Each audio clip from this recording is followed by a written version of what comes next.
The views and opinions expressed in the following program are those of the program anchors and producers and do not necessarily reflect the policies and position of this radio station.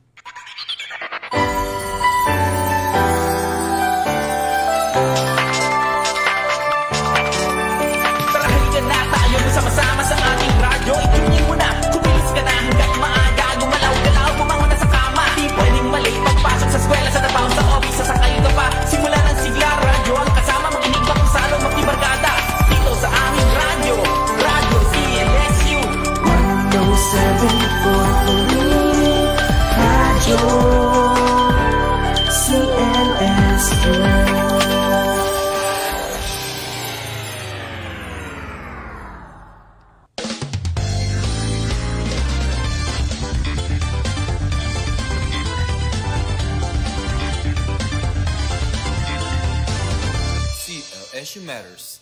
Issues and stories that matter.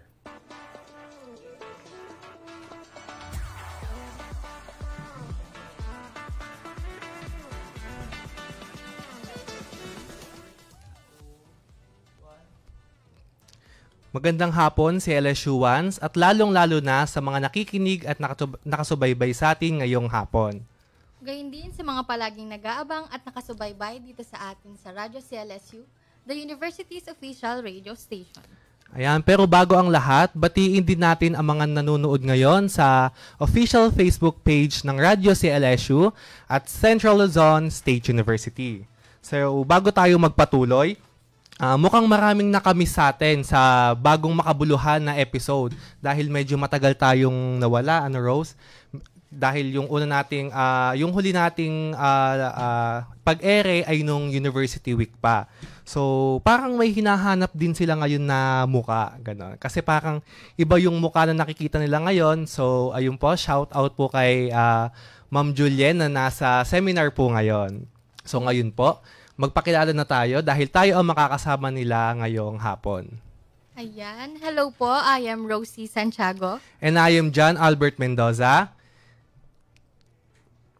And we are your hosts for today's episode of CLSU Matters. Issues and Stories that Matters. Ayan. Bago tayo na magtungo sa ating main discussion, we would like to acknowledge our CLSU President, Dr. Evaristo A. Abella, our Vice President for Administration, Dr. Ariel G. Mactal, our Vice President for Research and Extension, Dr. Emmanuel M. Veracruz, our Vice President for Academic Affairs, Dr. Revelina R. Velasco, our Vice President for Business Affairs, Dr.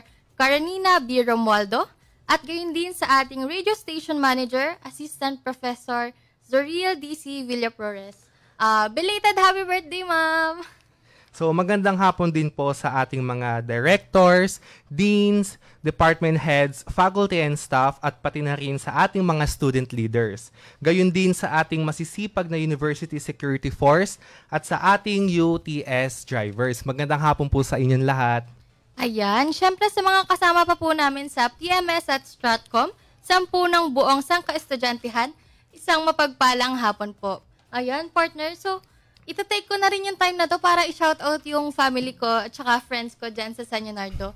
Hello kay mami, kay tatay, tsaka kay ate na nag-take pa ng time para manood ngayon kahit busy-busy din sila dyan sa San Leonardo. Hello din kay Juan, tsaka kay Ferdin na co-intern po namin sa Stratcom. Kay Ma'am Yen at kay Ma'am Jules na nasa official business po ngayon. Kaya kami po ni Albert yung nag-host ngayon dito sa CLSU Matters. At syempre, shoutout at good luck na rin po namin yung mga delegates natin sa SQAA na nasa Camiguin ngayon. Ayan, ingat po kay Ma'am Jess at Sir Coach. Happy traveling. Wow. Sana, na-experience nyo yung dagat dyan ngayon. Tapos, shoutout din po kay Ma'am Mercy na nandyan po sa Dungan Museum ngayon. Sa office din po namin. Shout out sa mga roommates ko dyan sa Ladies Dorm 5. Lalo-lalo na kay Ma'am Ellen. Hello po. Sana nakakaya niyo pa po yung init ngayon. Shout out din po special shout out po kay Sir Florence. Happy birthday po, sir, ng PMS. Happy birthday, sir. Oh, Albert, ikaw baka may gusto kang shoutout. Sina-shoutout ko din po yung family ko po sa Zaragoza, tapos yung tita ko po sa Talavera, gayon din po yung mga roommates ko na sila, roommates ko po sa Mahogany Residence Hall po, room 18, na sila, shoutout po kala Jap, Errol, Vlad, Robert, Ken, Lawrence, at Moises. Ganon din po sa mga boss po namin sa PMS office at sa Stratcom. Ganon din po sa aming mga co-interns na sila Ferdin at Juan na nasa office po ngayon. Shoutout po sa inyong lahat. Kaya naman, excited na ako kung ano-ano nga ba ang tatalakayin natin ngayong hapon. Mas ramdam mo ba yung init ngayon nung pagpasok ko dito? Ay, bago tayo pumasok sa radyo, parang mararamdaman mo agad yung lagkit eh. Pagbiyahe pa lang natin sa motor, ramdam ko na talaga yung init parang may yumayakap sa'yo na ano eh. Parang niyayakap ka ng init sa initan din, gano'n. So, dahil nga mainit ang panahon, syempre ang pag-uusapan natin ngayon ay mainit din. So, pero syempre, bago tayo magpatuloy, para sa mga bagong nanonood, i-brief naman natin sila kung ano nga ba ang CLSU Matters. Ayan. Para po sa kaalaman ng lahat, ang CLSU Matters ay ginawa upang itaas ang kamalayan ng mga CLSUans, lalo na po yung mga first years natin, mga freshies, regarding sa mga importanteng events, programs, and initiatives ng university.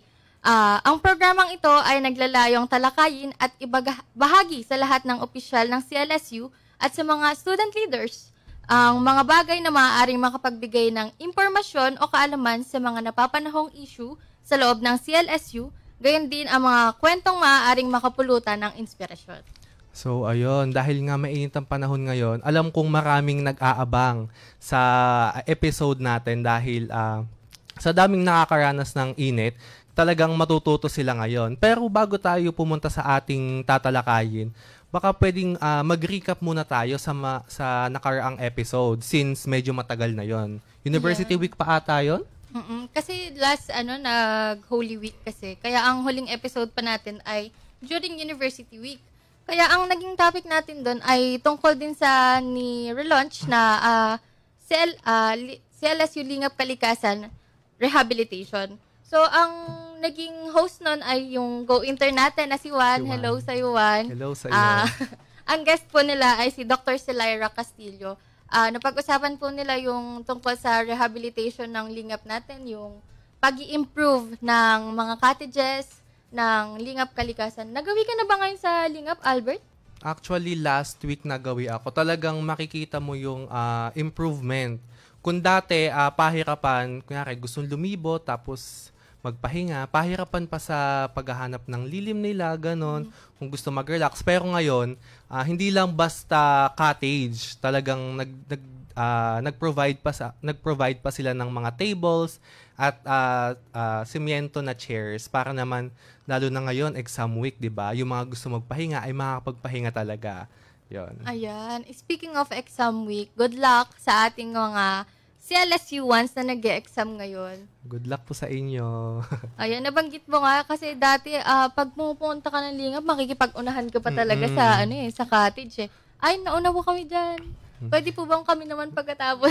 Di mo naman sila mapaalis, di ba? Pero ngayon, talagang kaabang-abang yung mga future activities na pwedeng gawin sa lingap. Nabanggit nga doon yung pwedeng mag-team building or pwede na rin mag-camping. So, yun ang aabangan talaga natin. Kasi isa yun sa sure akong dudumugin nila. Diba? Oo. Tapos, kanina, galing nga kami actually sa lingap. Kasama ko, itinor ko yung mga from National Archives of the Philippines. Nakita nila na ang ganda na ng lingap ngayon. Tapos, nag-enjoy talaga sila kasi parang ang gaan daw ng ambience ng lingap ngayon. Tapos, nakita pa nila na may mga students na nagkabit na ng duyan para makapag-relax. So, ayun. So, dahil nga na-enjoy natin ang lingap ngayon, so, paalala lang po na ating pangalagaan ang lingap. Sa pag may nakita kayong mga bagong tanim, wag naman po nating bubunutin at wag po tayong magkakalat dahil ito po ay para sa ating lahat. Kaya, alagaan po natin. So, ayun na nga. Kung kaya naman, nabanggit na natin ang mga goal, na nakapagbigay ng mahalagang impormasyon sa ating mga CLSU1s at sa mga kawani ng pamantasan. At syempre, ang pag-uusapan natin ngayon ay isa sa mga pinakamainit na usapin sa CLSU community. Kung nakikita mo, Rose, yung mga usapin doon, di ba? Talagang nag-iinit. So, yun ay ang rising heat index. So, kung kaya naman, tumutok lamang kayo at kung may mga katanungan ay pwede kayong mag-comment sa ating comment section at i-raise po namin ito mamaya sa part po na yon. Kaya naman, maya-maya, kung mayroon din po kayong gustong i-shout out, comment nyo lang din po. Babasahin po namin lahat ng shoutout yan. Kaya naman po, wag na po natin patagalin pa at pag-usapan na po natin ngayon ang patungkol sa heat index. At kung ano-ano nga ba ang mga panganib na dulot nito, pati na rin ang mga dapat gawin kapag nakaranas ng heat exhaustion. Ikaw ba, Albert, may idea ka ba kung ano ang heat index or heat exhaustion? Medyo may idea ako pero hindi ganun kalalim yung kaalaman ko about sa heat index or heat exhaustion. Pero kaya perfect itong episode talaga natin para matuto yung mga kagaya ko na onti lang ang kaalaman about heat index, lalo na sa nararanasan natin ngayon is syempre hindi din naman biro yun, ganon. So, perfect talaga tong episode para makatulong sa, hindi lang sa CLSU1s at sa mga staff, para sa lahat din talaga ng ating mga taga-subaybay kung nasan man sila ngayon. So, kaya naman, wag natin patagalin. Yes. Pakilala na po natin ang ating resource person ngayon. Siya po ay ang Chief ng University Health Services. Let's all welcome Dr. Maribel S. Dumale. Hello, good afternoon. Ayan, welcome po sa CLSU Matters, ma'am. And thank you po sa pagpapa-unlock po ng invitation namin. Sa pagbibigay po ng oras, kahit alam po namin na busy po kayo. Oh, my pleasure. Kamusta po kayo, ma'am? Ayun, bago pumunta dito, sabi ko, siguro mag-get up ako ng mga ina-advise namin na outfit.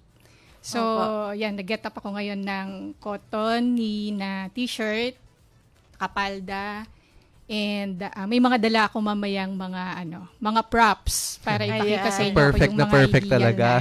So, bago pumunta dito, nag-try din akong maglakad para ma-feel din natin yung heat talaga, kung ano talaga yung nararamdaman ng mga taga CLSU1s. O hindi lang yung mga sa aking paglalakad ay nag-interview din ako ng mga ilang mga students kung ano yung mga experiences nila sa classroom, at ngayon pati yung mga TODA kung ano yung mga nararamdaman nila. So, yun, we'll expound later. Wow, very hands-on naman pala si Dr. Dumale. Baka po may gusto po kayong i-shoutout, Doc? Kagagaling ko lang ng GAS meeting kaninang umaga. So, nakita ko doon talaga na nagpupursige ang admin natin and other academic and non-academic staffs para talagang ang CLSU maging world-class. Hanggang ngayon, nagpupursige pa rin sila para maibigay lahat yung para sa taga-CLSU. Nag-interview nga din ako ng ilang mga professor at sa ISEM kung anong masasabi din nila tungkol sa heat index at kumusta yung services na ibinibigay natin sa mga students natin. So, later, i-reveal natin kung ano din yung mga saloobin nila. So, So, yun nga. Sabi nga ni Sir, Doc, watch out tayo mamaya sa mga sa mga comments. Siguro talagang siguro may mga intense comment and na sige po, hanggat makakaya nating sagutin. Pagtutulungan namin nila Sir John at nila Okay. Ayan, dahil napapanahon na nga po yung issue natin, sure po ako, ma'am, na talagang madami pong nag-aabang na hindi lang po students, pati po employees sa ating tatalakayin po ngayon. So, ready na po ba kayo, Doc? Ready or not. So, start na po tayo. Okay. Ayan po. Para lang po sa kaalaman ng lahat, ma'am, maaari niyo po bang i-explain sa amin kung sa ating mga viewers lalo na po, kung ano po yung heat index at bakit po mahalagang maging maalam tayo patungkol dito? Okay. Pag sinabi nating heat, 'di ba? Parang ang sumasagi sa isip natin yung yung temperature. So, parang ang mas gamay kasi natin yung mga degrees Celsius. So, I will keep on mentioning degrees Celsius tayo kasi nasa Philippines tayo. So, pag sinabi nating heat index kasi parang what the temperature feels like. Kung paano natin talagang nararamdaman yung temperature. So hindi lang kino-consider dito yung air temperature or yung init ng hangin, kundi sinasaalang-alang din natin yung tinatawag na humidity. So it's a combination ng air temperature tsaka ng humidity. Alam nyo ba Tagalog ng humidity? Parang noon ko lang din nalaman eh. Parang alam ko po pero hindi ko po mabanggit yung Yung right word. Opo. Okay. Pero nung Anong guess mo? isang araw po, pinag-uusapan po namin, nung umulan. Po, pinag-uusapan po namin ni Rose yung about sa humidity nga po. Pero yung Nagbibiroan pa nga Tagalog po words kami. po is hindi po siya masyadong Kahalumigmigan. So Sobrang mahalumigmig. kahalumigmigan. So kapag ka may air temperature na given, limbawa, pag sinabing 32 degrees ang air temperature natin na binigay ng Pag-asa, yung heat index, hindi lang 32 degrees yung nararamdaman natin. Kasi sinasaalang-alang din natin, kinocombine natin yung effect ng humidity doon sa air temperature na yon. Ang humidity, ibig sabihin, halimbawa, yung water vapor na presence dito sa air natin. So, kung may pagkakataon na mataas yung humidity pag sinabi, mas maraming water vapor sa air natin. Anong effect nun? Bakit yung kapag pinag-combine natin, naiiba yung temperature o yung feels like doon sa katawan natin? Paano natin napaperceive yung halimbawa 32 degrees na air temperature kapag kasama na yung relative humidity, kung tawagin yung kahalumigmigan ng panahon. So, kapag maraming water vapor sa air, kasi mayroong yung cooling effect sa katawan natin kapag mainit. 'Di ba kung minsan mayroong mechanism yung katawan natin para sa ganon, makombat natin yung sobrang pakiramdam na mainit. Yung nag-sweat tayo, yung perspiration. Pag nag-sweat tayo, pagka na-evaporate yung sweat natin, parang nagdadagdag ng coolness sa katawan natin. So, mechanism yun ng katawan natin. Ngayon, kung mahalumigmig, mataas yung humidity, ay yung ating mechanism ng katawan na yon na mag-evaporate yung ating pawis, nadi-decrease. So, therefore, parang yung coolness dapat na pwedeng ibigay ng katawan natin nababawasan. So therefore, kapag mas mataas yung humidity plus yung mainit na temperature, lalo pang mas nagiging mainit yung feels like nung temperature na 32 degrees, magiging 41 degrees na yung feels like natin. Parang ganon. So in short po ma'am, para po sa mga viewers natin, kapag po halimbawa 40 degrees tayo ngayon, ang posibleng heat index na maramdaman natin mas ay higher, 42. little bit higher. Depende kung mataas yung humidity. Kasi may factors pa rin po. Kasi magko-cool off sana yung katawan natin kasi yun yung reaction ng katawan natin, yung mechanism ng katawan natin para sa ganun kahit sobrang init, makaramdam ka ng ginhawa sana. Pero kapag mataas ang humidity, yung pag-perspire natin, parang hindi siya nakakatulong para mag-cool yung effect ng katawan. So, lalo pang tumataas yung pakiramdam mo. So, yung heat index, tumataas. Talagang may factor din po pala ang humidity sa ating mga nararamdaman. Kasi more on init lang po, ang alam lang po natin yung direct sunlight na init.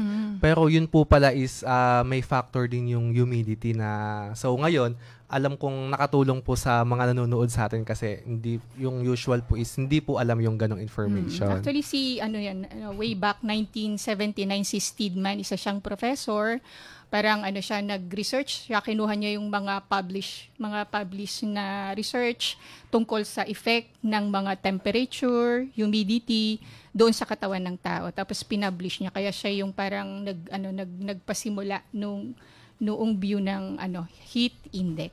Parang gano'n. So, buti na lang po na invite natin si Dr. Dumali. Unang question pa lang, talagang sinisiksik na tayo ng mga informations na talagang dagdag sa kaalaman natin. At least ngayon po alam ng mga viewers natin na magkaiba ang actual temperature at heat index. Yeah. Kasi ang akala po ng iba kapag sinabi nating ang heat index ngayon ay 45, sasabihin po nila, hala, 45 degrees Celsius ngayon sa Muñoz.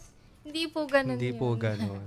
Mas Kaya- mababa po Mas mababa, tama Opo, ka. Mas mas mababa yung mababa. air temperature. Kaya lang yung feels like natin o yung ramdam natin ganun kasi because of the humidity. Hindi tayo masyadong hindi masyadong nag-evaporate yung pawis mo Yes na po. dapat yung cooling effect. Kaya kuminsan parang feeling mo parang anlagkit mo. Opo. Kaya yun yung ganun. anlagkit Opo, ko. ma'am. Yung mga Yung ganun. pina-feel namin kaya nung Okay. papunta po kami dito sa sa Radyo Ramdam na CLSU po. ramdam.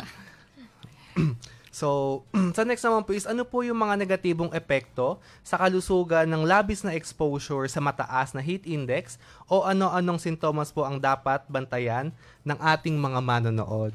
Oh, actually, parang yung heat index na yan, parang kinategory nila. May mga category, parang may mga pagka, ang pinaka-ideal kasi, less than 26 sana, or less than 27. 26, ideal sana yun na heat index natin. So, pagka nagto-32 na yung ating heat index, yun na yung time na nakakaranas tayo ng mga, kung tawagin minsan ay heat exhaustion. 32 degrees. Pero kapag pataas siya ng pataas, nadadagdagan yung nararamdaman ng katawan natin. Yun nga, yung pwedeng makaramdam na to the point ng heat stroke. So, kung minsan kapag tataas, palimbawa nagpo-42, pero ano na yun 42. Parang yun na yung medyo tatandaan Danger natin. level. Meron. Opo. Oo.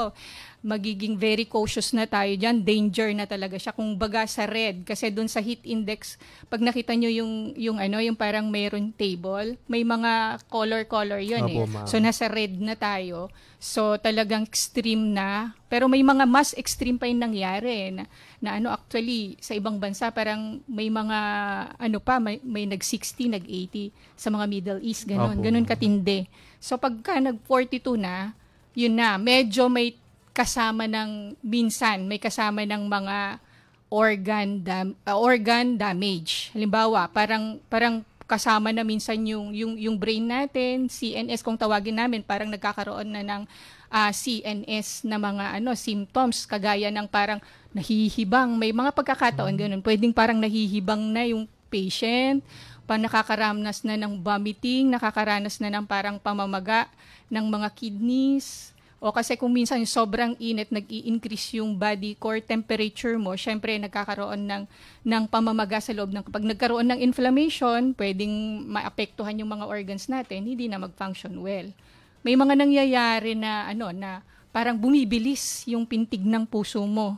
Pwede rin yon. So, organ failure din, na parang lalo na kung may mga heart problem ka, may problema na nga sa pagpintik tapos bigla pang bibilis because of the high temperature na hindi kinakaya na ng katawan, nasa danger heat index na. So, yun, pwedeng mag-cause ng problem. Pwedeng umabot sa seizure, yung iba pwedeng umabot sa death. Pero yun naman, parang sobrang extreme na may other factors na kasama. Like parang dati na may chronic illness yung patient, dati nang may diabetes, pwede din dati nang may mga bara-bara na talaga sa mga ugat niya. So, pwedeng na-trigger na yung stroke. Pwede rin yun. So, madami po palang naapektuhan yung yung sobrang taas na heat index. Kasi po pag sinabing heat index na mataas yung yung temperature, ganun po. Ang parang naiisip po ng mga tao ay tungkol lang po siya sa puso. Parang wala pong ibang organ na naapektuhan, basta puso lang po. Stroke lang po, Opo, ganun. ganun. Heart attack, ganun.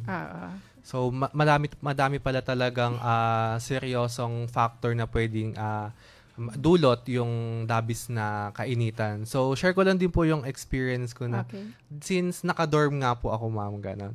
Like, pagka po super init, like, pagka po kailangan ko mag-aral, ganun. Like, hindi po ako makapag-focus din talaga sa inaaral ko dahil po, so, yun nga po, sobrang init. Like, kahit naka-electric fan na po, ganun. Tama. Kasama Talagang- yun sa heat exhaustion, kung Opo. tawagin. Parang pagod na pagod ka pero wala ka pang Opo, ginagawa. Opo. Parang kinakapos ka ng hininga Opo. because parang nagtatakicardia tayo, mabilis yung pintig, nagtatakip niya din tayo, parang kung minsan parang nahihirapang huminga kasi isa sa mga epekto din sa physiologic sa katawan natin, bumibilis yung paghinga mo kapag tumataas yung temperature. So, Ayun. Nabanggit nyo nga po, ma'am, yung heat exhaustion po. Ano naman naman po yung pinagkaiba niya sa heat stroke, ma'am? Yun nga. Pagka kagaya nung na-interview kong tricycle driver kanina, parang sabi niya, sila nga, 'di ba? Hindi kagaya nating minsan nasa opisina may pagkakataon na malamig. O sa kanila, exposed talaga sila maghapon sa init. So sinasabi ko nga kung may oras na humihinto sila sa pagdadrive, hindi. Because it's their bread and butter, syempre. Yes. So, tinatanong ko kung naapektuhan na ba sila dun sa temperature na nating nararamdaman ngayon. O sabi niya, meron kanina na si Manong, parang sinabi niya na sumasakit na din yung ulo niya. So, tinanong ko kung may mas malalim pa dun na mga symptoms, wala naman na. So, nag-paracetamol lang daw siya. So, nakakaramdam na rin sila. Tapos, nag-advise nga ako na magdala ng water, meron daw. Tapos, nag-advise na rin ako na sana may dalang basang bimpo or towel. Ayun daw, plinaplano na daw niya. So, yun, Pero, parang... Advisable po ba na uminom ng paracetamol kapag po sumasakit yung ulo due to heat? Doon sa, secondary din doon sa, niya, ng parang to address lang siguro yung pain, no, para mabawi. Pero yun nga, pwede rin tayong uminom provided kung minsan mas maganda yung indication kung talagang nakuha nga na talagang mataas yung temperature mo. Pero minsan kasi yung iba, yun yung sa Pinoy, kapag hindi pa masyadong matindi yung pain, tinotolerate. Oo, nagre-respond na sila kahit sa paracetamol lang. So yun, panghihina, nahihirapang konti sa pagkilos, parang sabi mo nga sir, parang hindi makapag-focus o nandun pa. Pero minsan kasi because of electrolyte imbalance. Kasi alam nyo, pag nagpapawis tayo, hindi lang water yung nawawala. Nawawala din yung mga electrolytes natin, like yung mga sodium, potassium mo. Yung mga electrolytes na yun yung ginagamit mo din para pumintig din yung puso mo. Yung electrolytes na yun para kung minsan kapag sobrang baba ng electrolytes mo like potassium, may pagkakataon hindi ka pa makakalakad. So, yun, kapag secondary doon sa sobrang perspiration mo, so sobrang hindi mo nire-replenish yung water intake mo, yun, kaya nakakaramdam ng medyo nanghihina sila o yung panghihina because ng electrolyte imbalance din. Kaya kung minsan parang good thing, no, yung iba parang nire-replenish nila not only with water but with electrolytes din. Yan, umiinom sila ng energy drink, yung may mga electrolytes, good naman yun. Pero kung wala, at least masupplement mo ng kumain ka ng saging. Kasi yung mga fruits natin, may mga electrolytes din. Tapos yung kinain mo, may konting asin din. So, provide din yan ng electrolytes. So, nasa heat exhaustion pa lang yun. Pero pagka mas matindi na yung nararamdaman, like for example, bigla pong nag-seizure, doktora, nanginig. O kaya, Doc, nung yung patient, pinunta po dito, parang nahihibang. O kung minsan parang kung ano-ano nang sinasabi, parang nagdi-delirium or parang kasama na yon na parang nagkakaroon na ng other organ damage. Parang it's either cerebro, yung meron ng mga doon sa line o doon sa takip ng brain niya, parang nag-i-inflame na, ganun. Pwedeng maapektuhan na. Tapos yung heat stroke, syempre, mas matindi na yon because isang effect din na pagtaas ng temperature, pooling of blood sa extremities dun sa paa. So, pagka wala syempreng blood sa mga important organs mo, like your brain, your heart, pwedeng mag-cause ng stroke, syempre, tsaka heart attack. So, yun na yung mga extreme na pwedeng maging cause ng extreme na heat index, na mataas na heat index. Opo, ma'am. Nabanggit nyo nga po kanina yung in-advise nyo po yung mga UTS drivers po na magdala po ng tumbler, kaya yung beam po pong basa, ganon. Ano pa naman po yung pwede nyo pong idagdag na tips po para po makaiwas sa heat exhaustion o heat stroke po na nakaranasan po natin ngayon? Okay. Since nasa college naman na, siguro maintindihan nila yung mga processes na apat. Vaporization, conduction, convection, radiation. So, yun yung mga pwedeng pwedeng mapababa natin yung effect ng heat index sa katawan. So, in terms ng pag sinabi nating vaporization, yun, yung pagpapawis. So, pag naipawis mo, mas magkukuling effect yung body mo. O yun, yung vaporization. So ano pa, pag sinabing radiation, so it's natural na kapag mainit yung katawan mo, nagpunta ka sa isang room, pwede din na parang may lumalabas na heat sa katawan mo. So pwede din na cooling effect yun. Lalo na kung sinabayan mo ng electric fan, o yung mga may dala kang electric fan. Tapos yung convection naman, yung process ng convection yan, may aircon tayo. O alam nyo ba, yung aircon na yan, di ba pinag-usapan natin yung humidity. So, pag may aircon ka, kinikip cool niya yung environment natin. Yung humidity, medyo nababawas niya. So, yung sobrang vapor dito sa air natin, nagko-condensation, kino-convert niya into water. Kaya kung minsan may tumutulo dyan. So, bawas yung yung humidity dyan sa paligid natin. So, bawas din yung effect niya na init sa katawan. At the same time, syempre, nagbibigay din siya ng cooling effect. Oo. Tapos, yung convection, tama. Yung conduction naman, pag nag-swimming ka na, naligo, nag-shower, o kaya may dala kang mist, di ba? Oo, may mga dala nga ako dyan yung mamaya. i-spray lang po. I-spray lang. O, yan. So, yung pala yung science conduction. behind po ng like, naglalakad po sa labas, tapos pawis, tapos like, pag tumutok ka po sa electric fan, ang lamig-lamig ng pakiramdam. Yun po pala ang science behind that. So, parang na-debunk na din ni Doktora yung parang misconception po kasi na kapag daw po mainit, wag kang magpapapawis kasi daw yung parang mag-overheat yung katawan mo kapag magpapapawis ka. Ganun ba? Pero baka naman ma-alarm yung iba. Parang, Doktora, paano yan? Hindi ako pinapawisan. May ganun pong tao.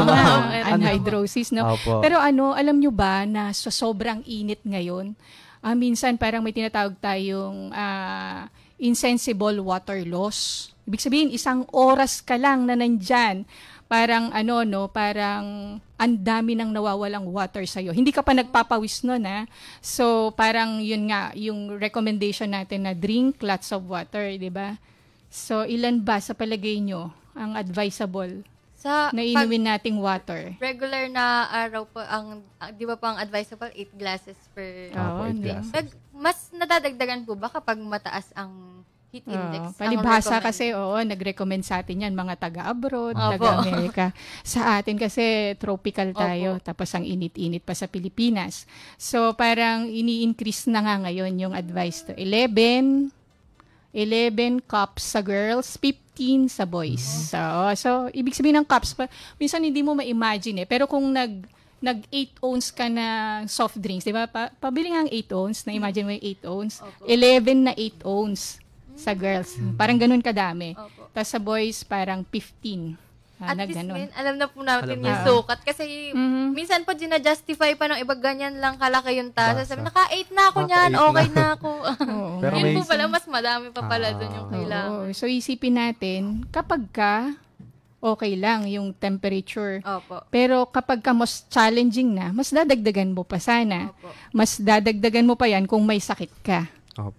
Sinisipon ka, inuubo ka, mas dagdagan mo pa yung water intake mo. So may basic na binibigay o yung parang minimum, tapos dadagdagan mo pa yan kapag may mga instances like that na parang sobrang init, dagdagan mo pa. Sobrang may sakit ka, may ubo ka, may sipon ka, dagdagan mo pa. Alam ko po maraming nakakaranas nito, like yung mainit po yung panahon, tapos ako po kasi nakaranasan ko po ito na iinom po ako ng tubig, gano'n, like busog na po ako sa tubig, pero yung pagkauhaw ko po, parang hindi pa po naaalis, gano'n, hindi po siya nawawala. Oo, tama. In terms ng buti nabanggit mo, yung parang, akala kasi nila parang, kung kailan ka lang nakakaramdam ng sensation na parang nauuhaw ka, doon ka lang iinom, pero late na yun. Oo, isang palatandaan pa kapag medyo nakikita mo na yung urine mo masyado ng makulay. Pero disregard mo kung may mga vitamins kang ininom kasi makukulay talaga yung vitamins at saka yung mga ibang drugs. Pero kapag usual lang na nakita mo na very deep yellow na yung ihi mo, so parang kulang na yung water intake mo. Lalo na kung parang andalang kong umihi. Parang ganun, madalang kang umihi, ibig sabihin, walang ibinibigay na yung katawan mo na wala siyang maibigay na waste mo kasi kailangan niyang mag-conserve ng water.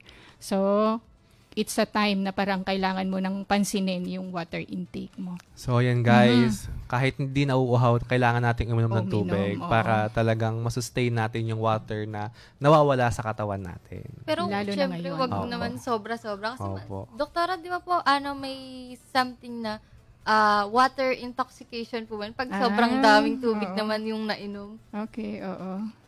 Pero sa palagay ko, kapag ganito kainit, Opo. talagang ang Parang daming loss. Parang sasapat lang po siya. Ganun. Opo. Oo, hindi counted dito yung mga soft drinks nyo, Ayan. yung tea, kasi diuretic sila, lalo ka pang maglulus ng water. Lalo na yung pagka ganitong sobrang init, prohibit din natin yung alcohol intake. Lalo pang mag-i-increase ng init na nararamdaman yon sa katawan mo. So, yun na, i-avoid muna natin. So, kung pwede, coconut water din kasi may electrolytes. Good yun. Ayan, dapat pala umiwas tayo sa mga soft drinks. Kasi ang first, kami nagpapatuloy na. Kapag napapagod na po kami, parang nagbibiroan kami, kailangan natin mag-charge, tapos bibili po kami ng soft drinks. Sampo. Dapat pala hindi. Tubig pala Dapat pala dapat, hindi. Rose, hindi kung ano-ano, di Ayun ba? po. Gagalawin na po namin yung tumbler namin simula. Pero pwede po din naman pasayahin yung tumbler mo. Pwede ka din mag-squeeze ng kahit na konting kalamansi. Lagyan mo din kung konting sugar na parang na pang magkalasa lang if you're really craving for something parang may lasa. Opo. Oo. Ayan, There's may fun way of doing it naman. May tips ba si doktora para ma-quench yung thirst natin? Oo, kasi when you're parang sobrang mentally exhausted, emotionally exhausted, minsan parang may natural tendency yung katawan natin mag-crave ng sugary. Yes, So parang bigay mo na yung type niya pero in a maging healthy matalino way. ka lang. Healthy way na. Healthy way na. Okay. So, sa panahong makakaranas po yung ating mga viewers ng heat exhaustion or heat index, may additional tips pa po ba kayo kung ano po dapat nilang gawin or pangunahing lunas po na dapat nilang gawin? Talagang pag pumunta kayo sa infirmary, yun nga, parang nilulusen namin yung mga clothing, yung mga ganun. Kaya pansin nga, nag-observe din ako kanina habang naglalakad kung ano yung mga type nyong isuot. O buti na lang si ma'am, naka-white siya. Very good. Naka-white kami. We walk the talk. So, ganun. So, tinanong ko nga yung anak ko kung ina-advise pa na nag-uniform kayo sa school. Parang, ina-advise pa ba na nag-uniform? Parang, sabi naman niya, parang hindi na din daw. So, very good yun. Kasi karamihan ng uniform, di ba, ang kakapal ng tapos patong-patong. Pero nung hindi na kayo pinag-uniform, nagdamit naman kayo ng sobrang Sige. parang mayroong dinala sa amin nung duty ko na sobrang sikip yung damit. So, pinulot siya ng isang toda dahil hindi daw makahinga. So, ang early pa nun para pero early nga ngayon, mainit-init na, no? That's 7:30, may exam siya. Hindi daw makahinga. So, So, yun, parang, yun nga, masyadong masikip yung damit niya. So, nakita ko na sana maging responsible na din tayo ngayon. So, mainam naman at may CLSU Matters na talk to remind ulit na yun nga, dapat yung mga loose clothes, yung mga cotton lang, yung mga hindi masyadong dark, kagaya ng anak ko yan, favorite niya black. At ang dami pa rin naka-black na nakasalubong ko. Sorry po. Parang ang sabi ni Doktor, ang dami pa rin naka-black. Hindi, nasa aircon si sir. So, magiginawin kasi siya dito. So, ang daming naka-black. So, tinatanong ko nga, yung anak ko, bakit ka nag-black? Ang init. So, kasi nakaka-add pa rin, 'di ba? 'Di ba? Yung mga dark clothes Nag-a-absorb po ng very good, nag-a-absorb ng additional heat pa Good 'yon. example. Oo. So, 'yon. Magdadala din kayo ng payong, no? Magdala ng payong, magdala ng kasi nakita ko din yung girl kanina naka-black, although naka-sleeveless na black. Naka-long pants na hindi naman yung jeans, pero black din siya. At naglalakad lang naman siya ng matiwasay, pero ang init-init, walang payong, walang protection na hat. So, wala din siyang dalang water. So, ibig sabihin parang meron tayong responsibility bilang mga taga CLSU1s na since ayun nga, we advocate na magdala tayo ng mga panangga natin lagi sa init at yun nga, mga loose clothes, parang yung lang, hindi masyadong hapit na hapit. So, ang mga Japorms medyo natin ngayon. So, I-let go muna na Ayan. So, So, mga viewers po natin, may responsibility pa rin tayo sa sarili natin na pangalagaan natin. Wag lang puro aesthetic, di ba? Kailangan maging matalino rin tayo, lalo na ngayong tag-init talaga. Kailangan nating tulungan yung sarili natin kasi tayo rin ang maaapektuhan pagka hindi tayo naging matalino. ilalabas ko na yung props. Wait lang. Ayan, lalabasan po Ayan, namin yung ready props talaga niya. si Doktora ngayon. Ayan. Punong-puno ang ating Puno-puno discussion. ng surprises. So, yun. Hiniram ko Ayan, muna yung sa tumbler. anak ko. Tumbler. So, may tumbler. Yan, Tumbler. lagi niyong dadalhin yan kasi titignan namin sa infirmary. Payong. Payong. Ayan. So, magpapayong tayo kasi malaking maitutulong nito para malesen yung natin sa araw. Kasi, lalo pang nag-i-increase ng ilang percent Yes, kapag Directly po. direct Opo. sunlight. Opo. So, actually, itong tayong mga Pinoy, medyo nahihiya tayo lagi. Pero alam niyo ba kung sino ang dapat mag-shades palagi? Ganyan. Tayong mga Tayong Pinoy. mga Pinoy. Pilipino. Kasi ang init-init. Opo, ma'am. Oo. So, Ano akala pang- kasi nila pang Japorms. Pero, Opo. protection yan sa eyes natin. Opo, Kasi ma'am. madadry. Kaya Yes kung minsan po. may mga patient kami, pupunta sa infirmary, yun din yung nirereklamo nila ngayon. Dry eyes po. Oo, conjunctivitis. So, kaya namumula yung mata, Yes, ma'am. trauma sa eyes. Kasi, pwede tayong dito kayo ulit na bumawi sa Japorm. Sa shade. Kahit hindi Oo. aesthetic ang damit, basta may shades, Oo. bawiin na yan. Oo, di ba? Bawi yun. Tapos, magdadala din tayo ng wet Wet wipes. wipes. Oo. Kasi kung minsan, parang ang sarap sa pakiramdam yan. Minsan nga nasa Opo. church ako, sumasamba ako, o medyo madaming tao, dikit-dikit, medyo, yun nga, Yes, through ma'am. radiation, Opo. di ba sabi Opo. nga natin, lumalabas yung init sa katawan.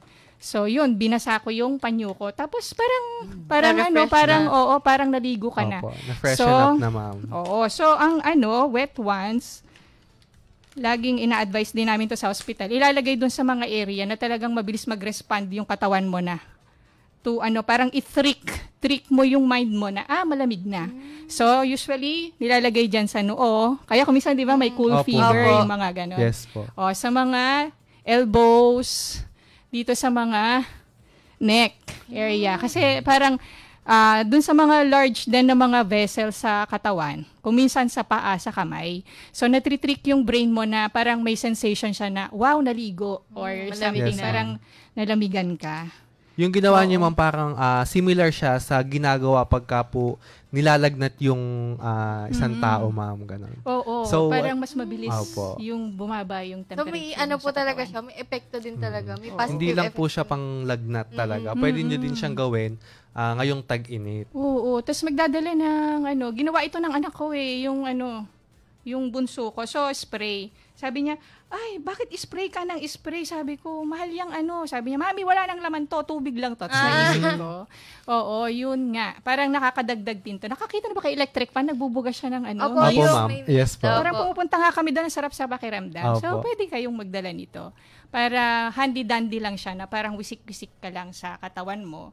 Parang yun, medyo nababawasan yung nagbibigay ng coolness through, sabi nga natin, through convection, di ba? Opo. Parang mga ganon. Or So, through yun, conduction. Opo, ma'am. Oo. May additional pa po ba tayo? Marami pa meron Oh, pa. Ay, meron pa. Balanggot, syempre. Yan ang Ayan. edad Hindi na na O, mawawala. George din naman, di ba? Awa. Sige. O, dagdag nyo sa Jorma nyo. May mga balanggot Mahilig naman sumorma. may mga balanggot naman po na cutie-cutie lang, gano'n. Aesthetic pa din. At saka, fun. Tapos, ang dami natin pwedeng gawin. Kasi, sabi nga ni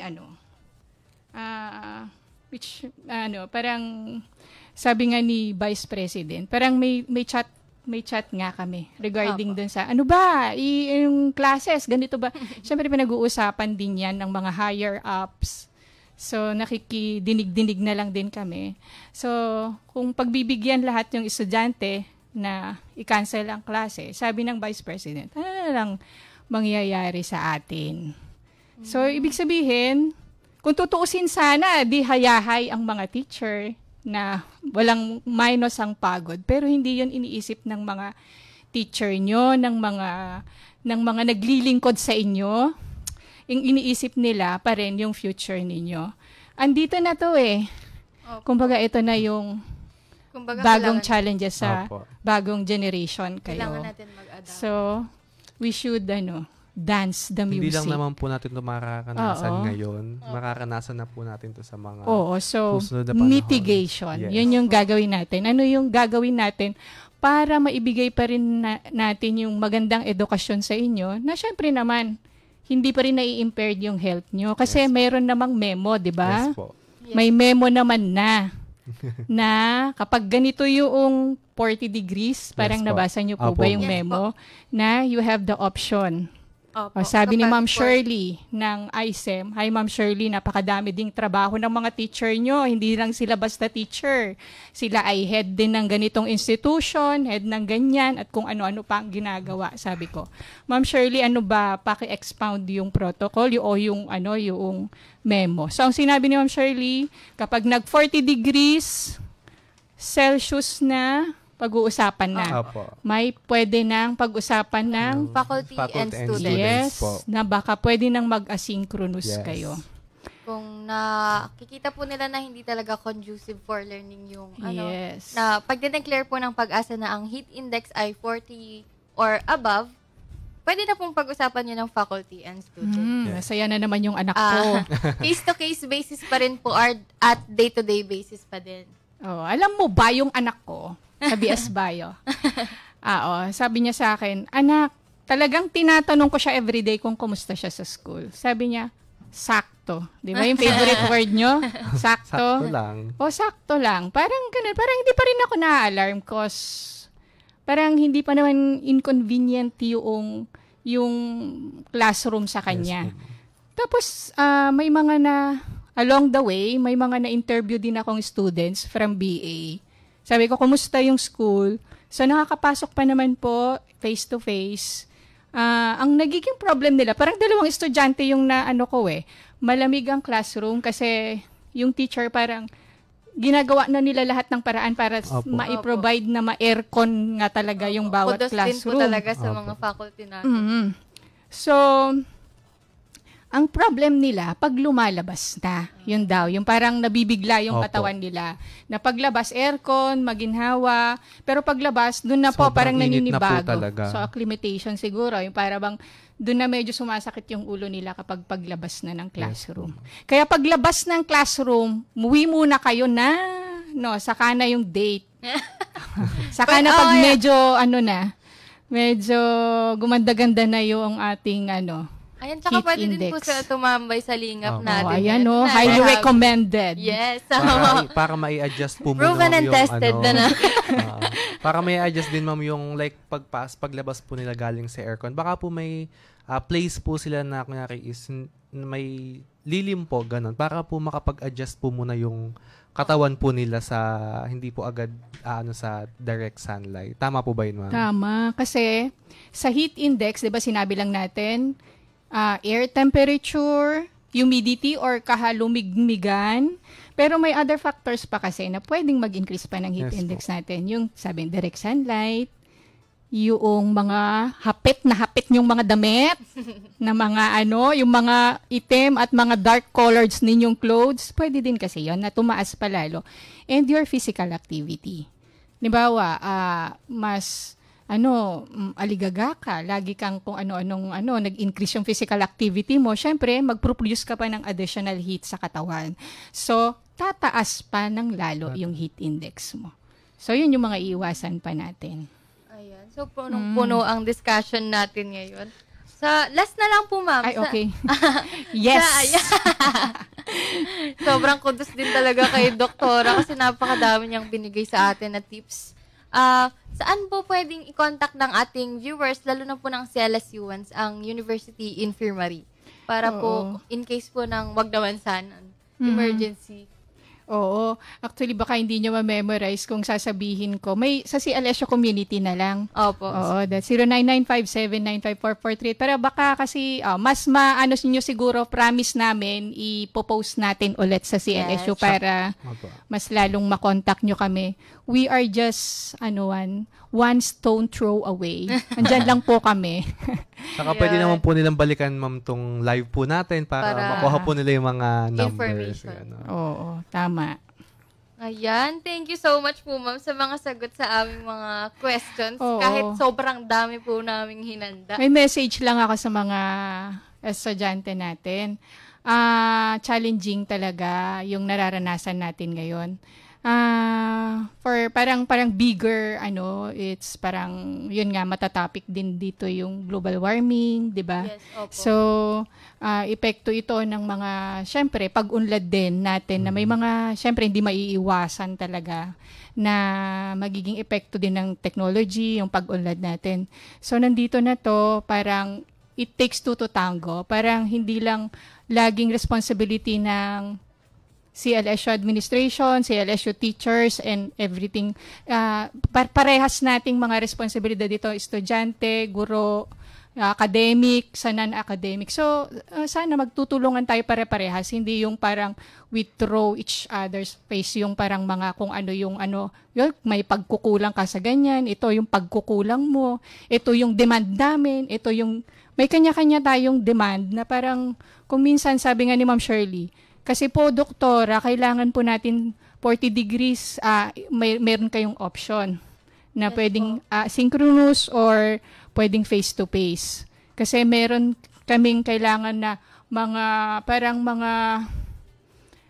responsibility sa inyo. So, meron din tayo dapat responsibility din na hindi lang may responsibility yung admin sa inyo, kundi kayo din may be responsible Yes, din. opo. So, may mga both na kailangan magtulungan tayo. Yes, Parang yan po ang we should word. face this Opo. challenge Together. Na, oo. So siguro itatago ko na yung damit ko na to ngayon. Itago na po natin lahat ng mga itim na damit natin para Kailangan po, pag makikita ako ni doktora, naka-white naka-white ako. Hindi ako pwedeng dumaan ng infirmary ng naka-dark colors tapos naka-fit pa talaga. Pag nakita ka ni doktora na nagrereklamo na masakit ang ulo, titignan niya yung Yung damit damit mo. mo. Anong I-check. suot mo ngayon? Meron ka bang wet ones? Uuwi na lang ako. Meron ka bang basang panyo or bimpo? Ayan, hindi Ayan. mo kasi ako sinunod. Eka. Sorry po, Doc. Nako, it's okay. Kasi may aircon naman dito. Maghapon Opo, ka na. ma'am. Ayan, check Sayang, lang no? din po natin kung may mga gustong magpa-shoutout sa atin. Dito po sa ating Facebook page, ma'am. Okay. Ayan, shoutout sa Yuan. Andyan ka pa rin. Shoutout po kay Ma'am Maymay Hidalgo. Sabi po niya, good afternoon po. Ganun. So, shoutout din po kay Althea Palaruan. Ayan, Good kaibigan afternoon ko siya. po. Hi. Shoutout po sa inyo. So, Ayan, nanonood din si Ma'am Jules. Sana very good kami kay Ma'am Jules ngayon. Kasi Yes si Ma'am naman. Jules po talaga ang host ng CLSU Okay. Matters. so Hello, ma'am. nag-comment din po si Cyril Cabansag. Sabi po niya, ma'am, need this info para sa hit this season. So, ayun. Shoutout din po kay Ma'am Pamela Canyaveras. Shoutout po. Hello po, Ma'am Pam. Sana po okay po kayo ting nagta-travel kayo. Nanonood din po ngayon si Ma'am Mercy from Dungon hello Museum. po, Ma'am. Shoutout, Tita ma'am. Mercy. Okay. Shoutout po kay Ma'am Desiree Castro Santiago. Halata, kapatid ko kasi. Ay. Shoutout Very daw. supportive. Pa-shoutout daw sa tita ko. Ayan, hello po. Shoutout kay Tita Susan de la Cruz. Tsaka sa ninang ko dyan, si Tita Grace. Sabi naman ni Des Santiago, hi, good afternoon. Shoutout po sa inyo. Hello, Des. Very Hello supportive po. naman ng Dash 2. Hello, Sai and Des. At hello po sa lahat ng nanonood sa atin ngayon. Hello po. So, Yan, mukhang ayan, wala naman mukhang- silang questions dito sa Mukhang atin. nasagot na nila yung mga Nasagot tanong. na agad Nasagot ni na ni Doktor. ma'am. Kasi Wala umpisa pang pa ano. lang. Umpisa pa lang talagang siniksik na tayo ni Doc ng Parang itatanong mo mga pa lang sabi kaalaman, ni Doc, diba? wait, meron Wait, ako sagot na. meron pa. May paano pa nga siya. May May props pa. props pa siya. Oo. Talagang pinaghandaan Para tayo ni maalala ma'am. nyo. Opo. Yes, Oo. Talagang para mas maintindihan ng Yes. lahat. Ganon. Would like to thank din pala yung tricycle driver na naghatid sa akin. Hindi pala ako nakapag-withdraw. Manong, thank you. Mamaya, sa guard po kunin nyo, Manong, ha. Mababait ang mga taga-toda ng CLSU. Opo, ma'am. Mababait po sila. Wala pa po akong na-encounter na hindi mabait na Oo UTS nga. drivers. Oo nga. Thank you. So, ayun po. Again, maraming salamat po, Doktora, sa pagpapaunlak po Ay, sa oo. invitation namin. Sobrang na-touch at natuto po kami sa mga diniscuss po natin ngayong Salamat hapon. din. Nag-enjoy din naman Yes, ako. ma'am. Hindi naman halata. Halata naman po, ma'am. Okay. Congrats ko din kayo dun sa last na yung foundation natin. Yes, Yes, ma'am. opo. Syempre nanalo yung anak ko doon sa band Ay, competition. wow! Opo, nanood po Battle of kami. the Bands po, Battle of the ma'am. Bands. Oo, naku, alas Congrats 2 na po hanggang alas sa Kaya anak pala ko, ma'am. magaling anak pala ni Yes po. Doktora.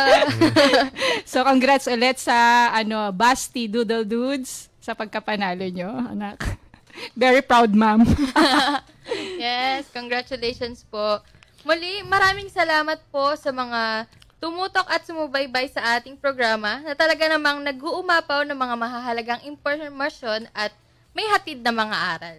So, ayan, hinihingi din po namin ang inyong patuloy na pagsuporta sa aming programa tuwing araw ng Biyernes from 2 to 3 p.m. para sa ating talakayan. Again, I am Rosie Santiago. And I am John Albert Mendoza. This is CLSU Matters, issues and stories that matters. Laging tandaan, in CLSU Matters, you matter. Thank you and God bless everyone. Enjoy your weekend.